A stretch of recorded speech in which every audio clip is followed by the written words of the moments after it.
حضرت سیدنا انس بن مالک رضی اللہ تعالیٰ عنہ روایت کرتے ہیں، فرماتے ہیں ادرکت العجائز بالمدینۃ لا یصلینا الا یسألن اللہ ان یردنا علی حوض محمد صلی اللہ علیہ وسلم، یعنی میں نے مدینے کی بوڑھی عورتوں کو دیکھا، ان کو پایا، اس حالت میں پایا کہ وہ ہر نماز کے بعد اللہ سے یہ دعا کرتی تھیں کہ اے اللہ ہمیں محمد صلی اللہ علیہ وسلم کے حوض پر آنے کی توفیق عطا فرما، سعادت عطا فرما،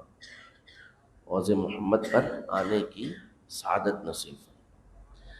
یعنی نبی پاک صلی اللہ تعالیٰ علیہ وآلہ وسلم کو جو قیامت کے دن حوض کوثر جو عطا کر دیا گیا، قیامت کے دن جہاں نبی پاک صلی اللہ تعالیٰ علیہ وسلم تشریف فرما ہوں گے، جس حوض کوثر کی نبی پاک صلی اللہ علیہ وسلم نے بہت ساری خوبیاں بیان کی، اس کے لیے مدینے کی بوڑھی عورتیں یہ اللہ کی بارگاہ میں دعا کرتی تھیں کہ یا اللہ ہمیں اس حوض پر آنے کی سعادت نصیب فرما۔ تو یہ ہمارے یعنی ان بوڑھی عورتوں کا ذکر کرنا حضرت انس رضی اللہ تعالیٰ عنہ کا مقصد یہ تھا کہ مدینے کی جو صحابیات تھیں، خواتین تھیں، ان تک کا یہ معاملہ تھا، ان کا بھی یہ طریقہ کار تھا کہ وہ اس دعا سے غافل نہیں ہوتی تھیں، یہ دعا کرتی تھی کہ اللہ ہمیں نبی پاک صلی اللہ علیہ وسلم کے حوض پر آنے کی توفیق عطا فرمائے۔ اور عام طور پر ہمارے یہاں اس سے غفلت ہوتی ہے، اول تو اس حوض کوثر کے بارے میں معلومات ہی کم ہوتی ہے، پھر اس کے بعد دعا کا تو ایک تصور اور خیال بھی ہمارے یہاں نہ ہونے جیسا ہوتا ہے۔ اس حوض کوثر کے بارے میں کثیر بہت ساری حدیثیں نبی پاک صلی اللہ تعالیٰ علیہ وسلم نے بیان فرمائی، جس کے مطابق اس کا جو راستہ ہے، یعنی اتنا بڑا یہ حوض کوثر ہوگا قیامت کے دن کہ اس کا فقط راستہ 1 مہینے کی مسافت پر ہوگا، 1 مہینے تک چلتا رہے تو اس تک پہنچے۔ بعض میں تو مکے سے یمن تک اور یمن کے بعد شہروں کے درمیان بیان کیا، یعنی بیان کرنے کا مقصود یہ ہے کہ وہ بہت بڑا حوض نبی پاک صلی اللہ علیہ وسلم کو دیا جائے گا، جس کے پیالوں کے بارے میں، برتن جو وہاں رکھے ہوں گے پینے کے لیے، فرمایا آسمان کے ستاروں کے برابر اس کی تعداد ہوگی، اور فرمایا ماؤہ احلی من العسل، اس کا پانی یہ شہد سے زیادہ میٹھا ہوگا،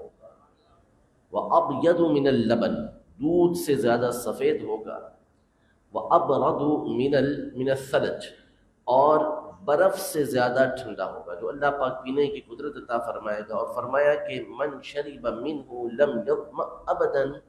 جو اس سے 1 مرتبہ پیے گا اس کے بعد کبھی اسے پیاس لگے گی،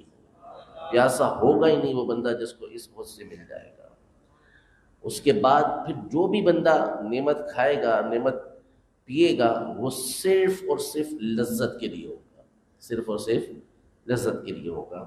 اس حوض کوثر کے بارے میں نبی پاک صلی اللہ علیہ وسلم نے فرمایا کہ ہر نبی علیہ السلام کو حوض ملے گا، لیکن سب سے بڑا حوض ہمارے آقا علیہ السلام کا ہوگا۔ آپ فرماتے ہیں میں اس دن اپنی امت کی تعداد کے اوپر فخر کروں گا کہ میری امت سب سے بڑی ہوگی، سب سے زیادہ ہوگی۔ اور آپ علیہ السلام نے صحابہ کرام علیہم رضوان کے لیے اور ہم سب کے لیے فرمایا کہ انا فرطکم علی الحوض، میں حوض کوثر پر تمہارا فرط ہوں۔ فرد کا مطلب ہوتا ہے وہ شخص، وہ ذات کہ جو دوسروں سے پہلے آگے چلے جائے اور آگے جا کر پیچھے آنے والوں کے لیے بندوبست کرے۔ بعض لوگ ہوتے ہیں نا مختلف کاموں کے لیے ان کو آگے وہ چلے جاتے ہیں، وہ سارا پہلے سے انتظام کر کے رکھتے ہیں، تو آنے والے بڑے پھر سکون اور اطمینان کے ساتھ اس جگہ پر اپنے معاملات جو ہوتے ہیں اس کو سر انجام دیتے ہیں، کوئی مشکل نہیں ہوتی پھر ان کے لیے۔ یہ پہلے سے چند افراد یا کوئی ایک فرد چلا جاتا ہے، اس کو بولتے ہیں فرد۔ تو فرمایا کہ میں حوض کوثر پر تمہارا فرد ہوں، یعنی تمہارے لیے سارے انتظام میں نے کیے ہوئے ہوں گے۔ حوض کوثر پر نبی پاک صلی اللہ علیہ وسلم سے یہ وہ جگہ ہے کہ جہاں آپ علیہ السلام سے امت کے اہل بیت کے ملنے کی وعدے کی جگہ ہے، اس جگہ جا کے ملنا ہے۔ تو اس لیے ایک تو حوض کوثر کے بارے میں اہل سنت کا یہ عقیدہ لازمی ذہن میں رکھیں کہ حوض کوثر نبی پاک صلی اللہ علیہ وسلم کو عطا کر دیا گیا، اور یہ حوض کوثر حق ہے،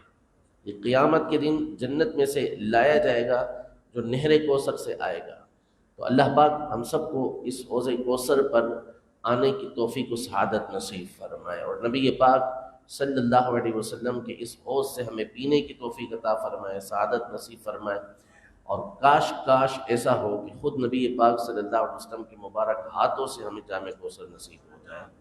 آمین بجاہ النبی الامین صلی اللہ تعالیٰ علیہ وآلہ وسلم۔ معمول بھی بنا لیں اپنا کہ یہ دعا بھی کیا کریں، دعا کرتے رہا کریں۔ مدینے کی بوڑھی عورتوں کا یہ دعا کرنا، یہ ہمیں سمجھانا ہے کہ ان کو تعلیم تھی اس چیز کی نبی پاک صلی اللہ علیہ وسلم کی طرف سے یا اکابر صحابہ کرام علیہ رضوان کی طرف سے، کہ یہ دعا کرتے رہا کریں کہ یہ بہت بڑی دعا ہے، اگر یہ قبول ہو گئی تو وارے نیارے ہو جائیں گے، سب کچھ بیڑا پار ہو جائے گا ہمارا اگر یہ دعا قبول ہو جائے۔ اللہ پاک ہمارے حق میں بھی یہ دعا قبول فرمائے، آمین بجاہ النبی الامین صلی اللہ تعالیٰ علیہ وآلہ